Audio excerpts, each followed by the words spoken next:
And I've been listening to my colleagues on the other side of the aisle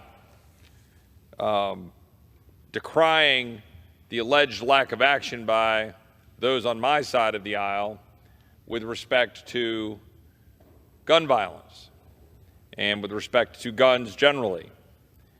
And I think it is important to note the primary driver of the current malaise and the current dangers upon citizens by those with guns comes from criminals and those who have mental health problems. A full 1/3 of Americans are currently putting themselves out as depressed, according to polls. We have mental health issues with our children, drug issues. We have problems with people who feel socially detached. I can assure you that when I was a child, about the time I was born, fully half of American households had weapons, had guns. Fewer than 1/3 do today. The fact is we have a problem and an epidemic of people with mental health issues, and we have a lack of resolve of leadership in this country to deal with those or to deal with the criminals perpetrating crimes. That's the truth. My colleagues on the other side of the aisle rush to say that they want to get the guns. But the fact is, we need to stop the criminals. I was a federal prosecutor. Spent my time in the United States Attorney's Office targeting criminals with guns, putting bad guys behind bars. There has been a movement of late to allow these criminals back out on our streets. That is a mistake. There has been a long-standing movement to not treat those with mental health problems. And it's getting infinitely worse with these devices, iPhones, all of the focus that our young are directing towards electronic devices rather than engaging with their fellow mankind. We know it, we see it, and we do nothing about it. We rage against TikTok because of its relationship to China. Why don't we rage against the extent to which these are addictive devices, putting garbage in the minds of our children, creating environment where children get detached from reality, detached from society, and you see it unfold before our very eyes, and the response among leaders of this country is to form a task force. You don't need a task force to understand that our society is breaking. You don't need a task force to understand that our communities are breaking down. But the American people are feeling on a daily basis, when I talk to my constituents, the people I run into, the people I run into on airplanes, Americans I don't represent, Americans I do represent, they know that something is very, very wrong with our country. That is the truth. That is what the American people know. Not just with politicians, not just with elected leaders, not just with Congress, not just with the economy, but that something is just fundamentally wrong, fundamentally broken with our way of life.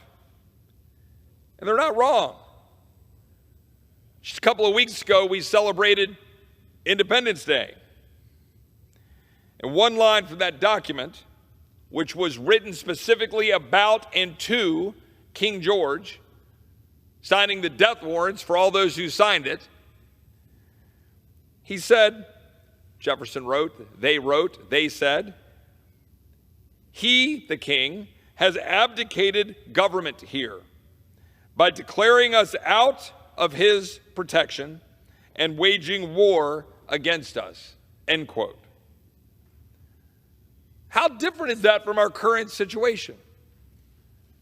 The elites in this country are waging war against us, waging war against our values, waging war against our prosperity, waging war against our natural rights as parents, as citizens, as individuals. The average American right out there today listening just want to play by the rules. They want to go to school. They want to get a job. They want to buy a house. They want to support their family. They want to raise their kids. They want to raise their kids to be happy. They want their kids to be free. They want a society, more importantly, they want a family that is flourishing and happy and can achieve. All of that is what we historically called the American dream. But what is the state of the American dream today? And if I asked that question, half the people in a room would be staring at their daggum iPhones. Because we don't engage with people anymore.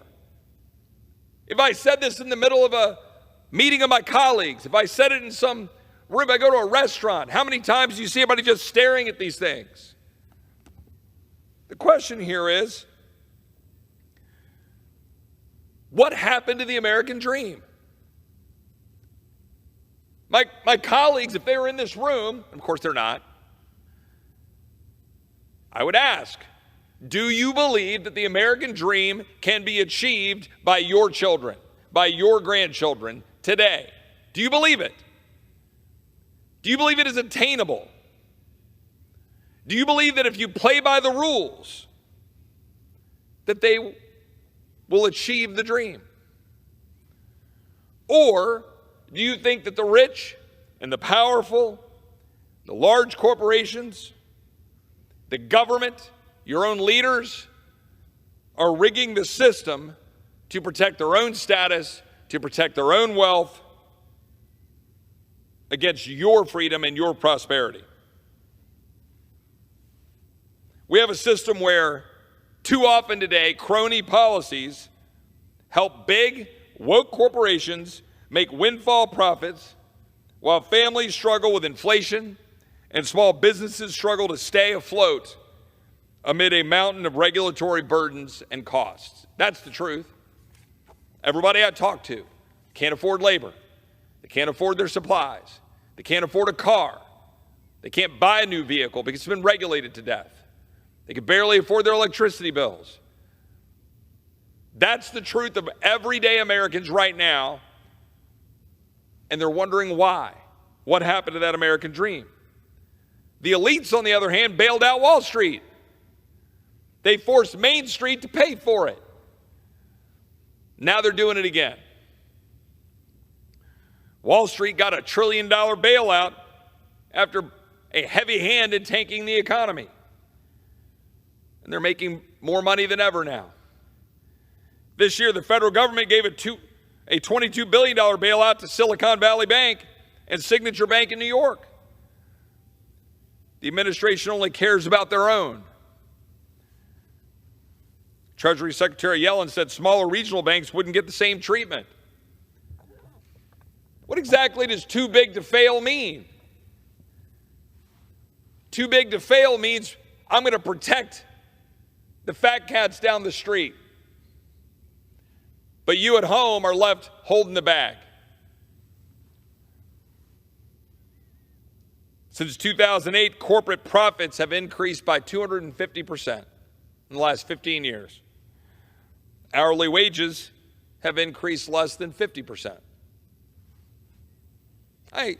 You say, oh, Chip, you sound like a Democrat. What I'm trying to say is we have a situation where, as the founders predicted, the power structure in this town is too tilted to the power structure on Wall Street, too tilted to the power structure in corporate boardrooms across this country, and hardworking Americans are the ones who can't make it. And we should be here fighting for them. But are we?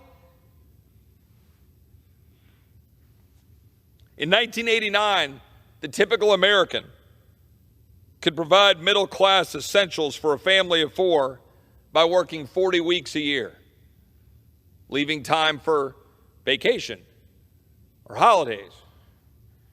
It will take that same individual 62 weeks to provide the same life for his or her family in 2022. Think about that. That's just 30 years.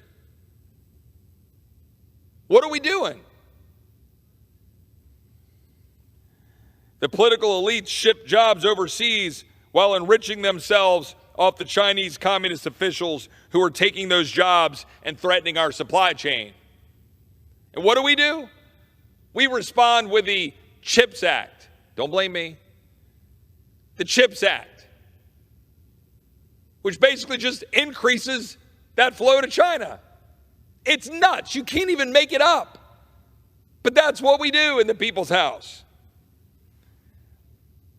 U.S. manufacturing activity contracted in June for the 8th straight month, declining 0.9 percentage points from May. It's the longest period of contraction in U.S. manufacturing since the Great Recession. During COVID, we shut down the greatest economy in the history of the world. People got laid off, they lost jobs, small businesses shut down. I've read stats of 100,000 small businesses getting absolutely whacked during the COVID hysteria driven by Dr. Fauci and the cronies in this town. But the wealthiest Americans got 40% richer during that same time. Now again, I'm a believer in lifting all boats, but that's only true if the free enterprise and the free market system in this country is released, unfettered, to allow Americans to achieve the American dream. But right now, it is stacked, and it is stacked in favor of a small handful of elites against the hardworking average American. In 2023, as I said before, we've seen 3 of the largest bank failures in American history. First Republic, $212 billion. Silicon Valley, $209 billion. Signature Bank, $110 billion. But there we were, racing to bail out. That's not capitalism, folks. That's not free enterprise. Rushing in to bail people out. That is the elites protecting their own against the hardworking American. For decades, we have wasted money that isn't ours on policies and projects no one wants, and then pass the credit card bill down to the next generation. In the month since this body extended the debt ceiling for another 18 months until January of 2025, in the infinite wisdom of my colleagues on both sides of the aisle, we have already amassed another $1 trillion of debt since Memorial Day. And yet everyone in this body, except for a handful, gleefully skipped away after saying, sure, let's raise the debt another $4 trillion. It ain't going to be $4 trillion. When are we going to get serious about what we're doing here?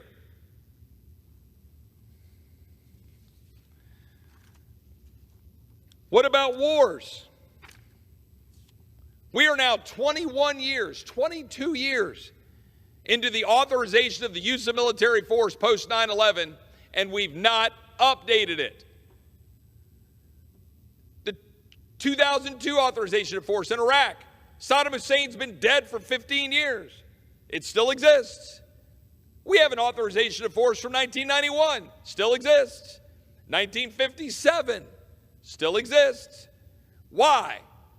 Because there's a cadre of people in this town who make a large sum of money and get a whole lot of power when there's endless wars continuing for this town to fund with borrowed money, driving up inflation, killing jobs, and killing the American dream, all while some people in this chamber run around talking about, we gotta do it for the defense. Through fiscal year 2022, the United States federal government spent $8 trillion on the post 9/11 wars in Afghanistan, Pakistan, Iraq, and elsewhere. $8 trillion. That's not talking about the thousands of lives lost, the tens of thousands of lives permanently impacted. through injury and post-traumatic stress. And when the bill comes due, what do? We raise the ceiling on what we can borrow, like I said a minute ago. $32 trillion, we just increased to $36 trillion. CBO reported a $1.4 trillion deficit in the first 9 months of fiscal year 2023. That's $875 billion higher than the year before. We spent more on so-called COVID relief from 20 to 21, around $6 trillion, than we did in the 3.5 years of World War II. Think about that. World War II, in current dollars, $4.1 trillion. We, running around like a bunch of scared ninnies with masks, spent $6 trillion. Why? Because we could. Because we just wrote a blank check. Since the Biden administration took office, prices have increased over 16%. The annual cost of inflation has been estimated to harm American households upwards of $8,900. Household debt has increased by $2.9 trillion since the end of 2019.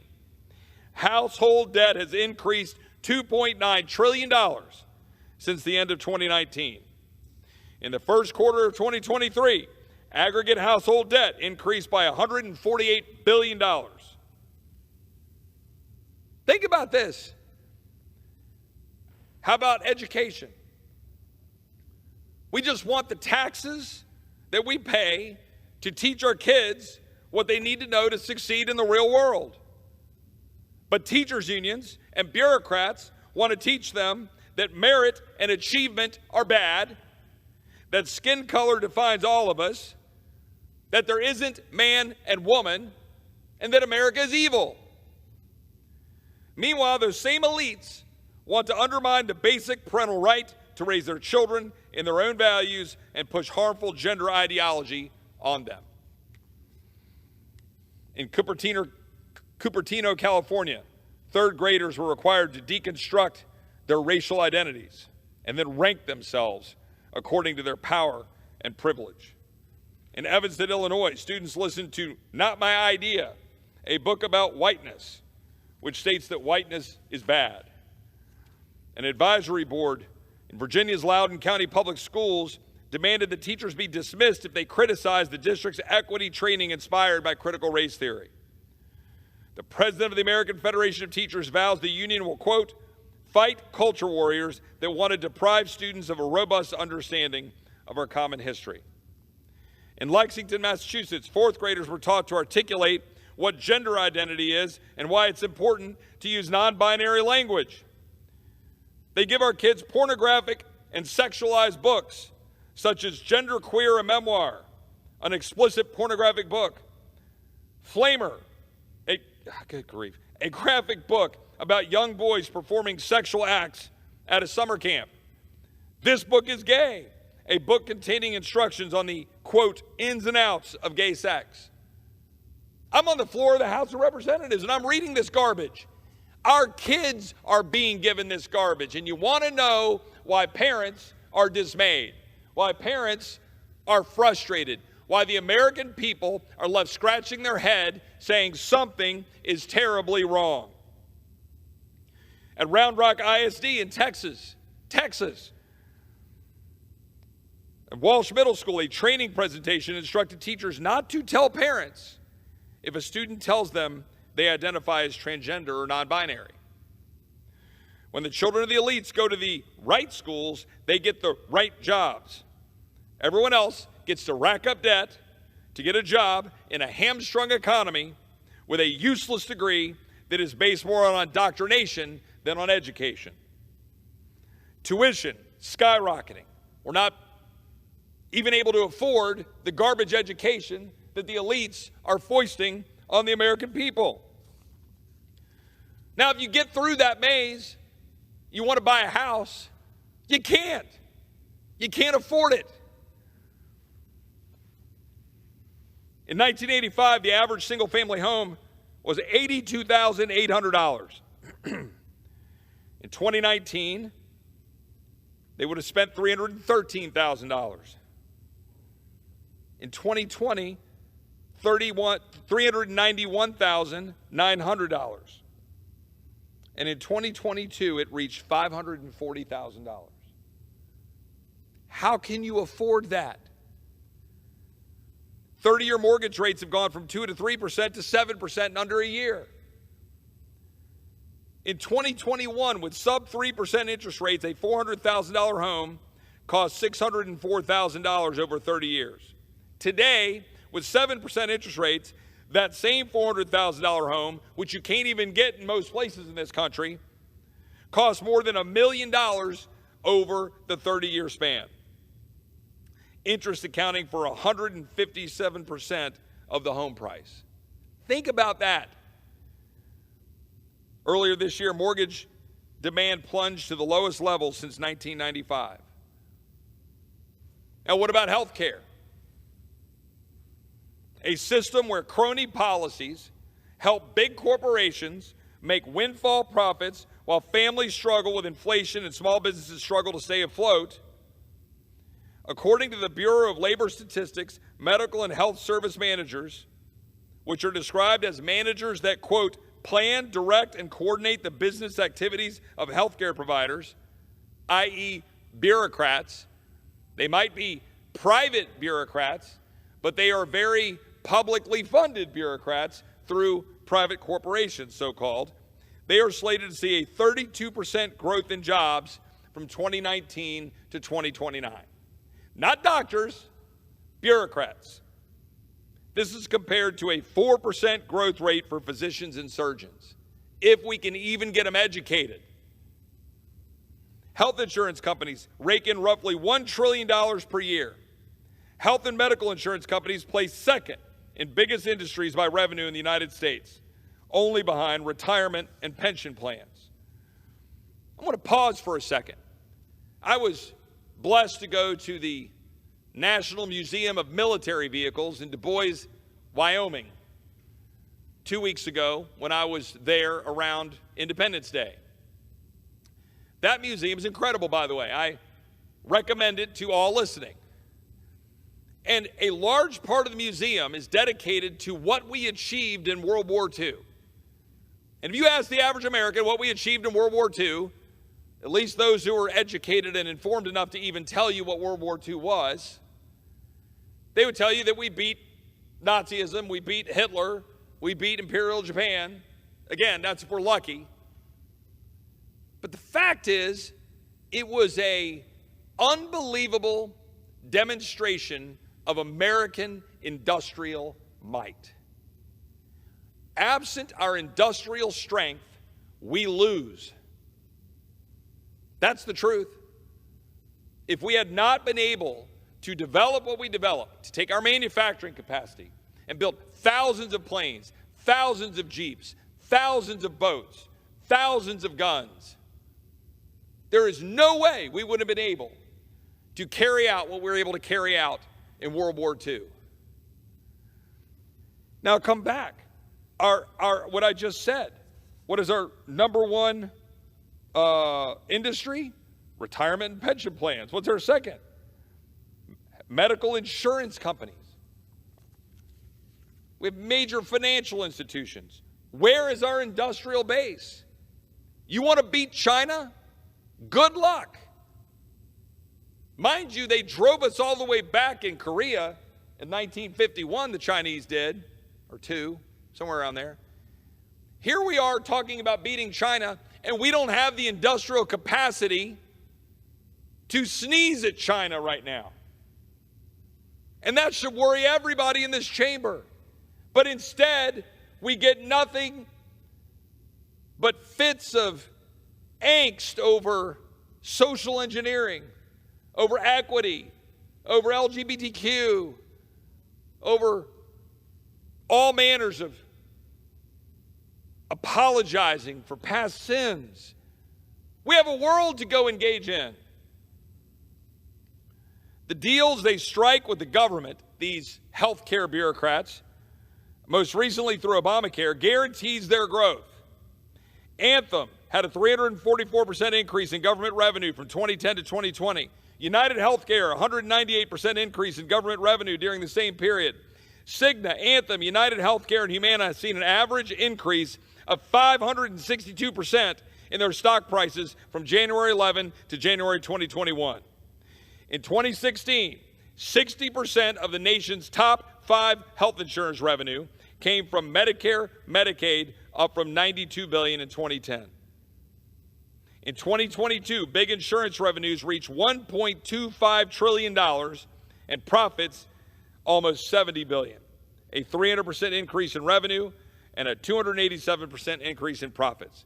The CBO estimates that federal subsidies for health insurance for Americans under 65 will reach $1 trillion in 2023. Where's the talk about doctors? Where's the talk about getting care? That is a corporate crony enrichment plan that is undermining your ability to get health care. Be worried about your ability to afford care and even have the care if you can't afford it, to have a doctor if you want to get one, to choose the doctor if you want to choose. Because these bureaucrats are going to tell you who you can see. They're going to tell you when you can get care. And they say it's private health care. It's not. We have single-payer health care. It's just inefficient corporate cronyism running amok. And a bunch of people in this town getting rich, and lobbyists getting rich, and people in this body not doing a dang thing about it. While you can't get care, you can't figure out how to afford your bills. Energy, whole other thing. Wealthy people drive around in expensive electric vehicles, while climate czar John Kerry this week flies to China, spewing a trail of CO2 so he can go preach about the climate in China. You can't even make this up. Orwell would just be down here somewhere between laughing and crying. The average American is struggling just to put gas in their car and keep the lights on. They can't afford a new car because of these anti-energy policies from the radical left, but unfortunately too often embraced by my own colleagues on this side of the aisle. In 2021, American energy prices spiked 29%, according to BLS, and a further 7% in 2022. Gas prices jumped nearly 50% in 2021. But here's the thing. I read somewhere online the other day the average price of a new car is almost $70,000. I don't know if that's accurate. I got to go do some research. But I can tell you from personal experience, it's a lot. Why? Why do you think Ford is shutting down certain lines? Why do you think General Motors are shutting down certain lines? Because my colleagues on the other side of the aisle in this White House want to live in their climate utopia, and they're shutting down American production and capacity to build the internal combustion engine. Also, they can push electronic vehicles that nobody can afford and nobody can drive from Austin to Midland or Austin to Houston. We are literally funding the destruction of reliable energy in this country and thereby diminishing it around the world. The Democrats' Inflation Reduction Act gave $1.2 trillion in crony subsidies to unreliable forms of energy. This summer, for the first time in history, the Texas grid will see more energy demand than it can meet with reliable electricity generation. That's in Texas. The EIA estimates these subsidies can make wind and solar account for 60% of U.S. generation by 2050, at which point the entire mind-numbed, indoctrinated youth of this country stand up and applaud and say, isn't that awesome? But what they don't know is that it isn't awesome because it's unreliable energy that increases the cost, has enormous environmental impacts, and is doing nothing to significantly drop CO2 production because China and India are driving CO2 production.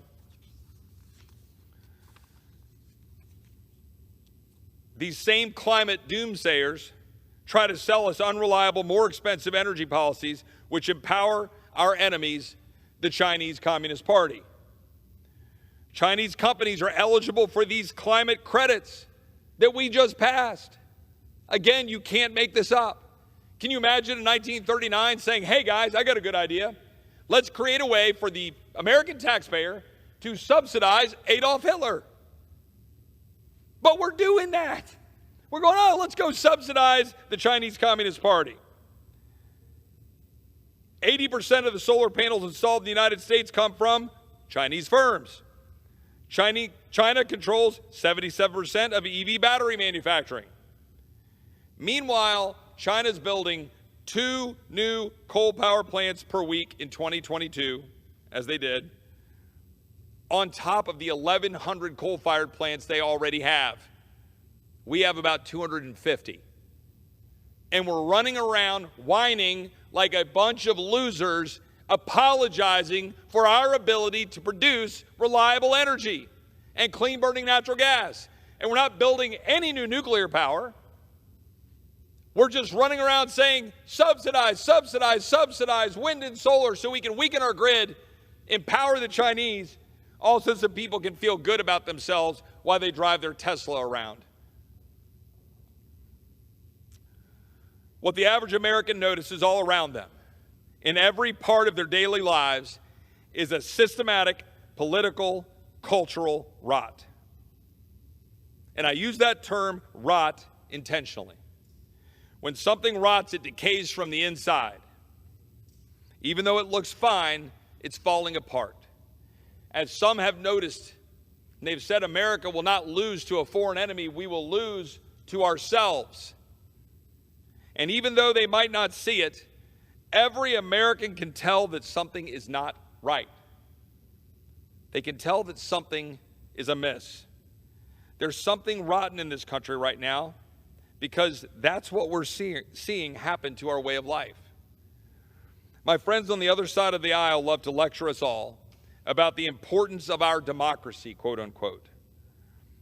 The reality is that we are currently living in a cultural oligarchy, a bureaucratic oligarchy, where the rich and the powerful protect their status and prestige at the cost of the American dream while they preach to us. These elite forces in the government and corporate America and our education system feel different, but they are all on the same team.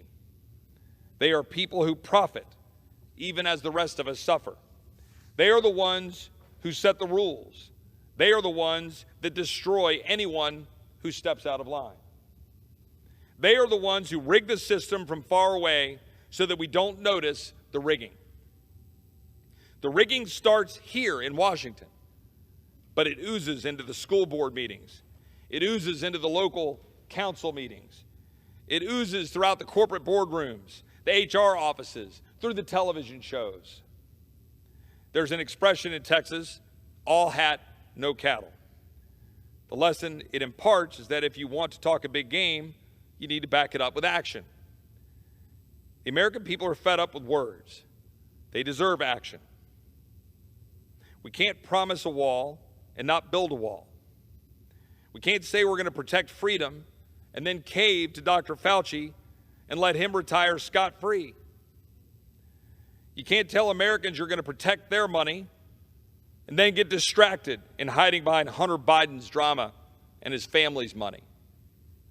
We can't say we're against a two-tiered system of justice and not hold this president and this cabinet, Mayorkas, Garland, all of them accountable for targeting Americans and abandoning and endangering their country and making a mockery of the Constitution. America's systemic rot is too deep for empty promises and bumper sticker slogans.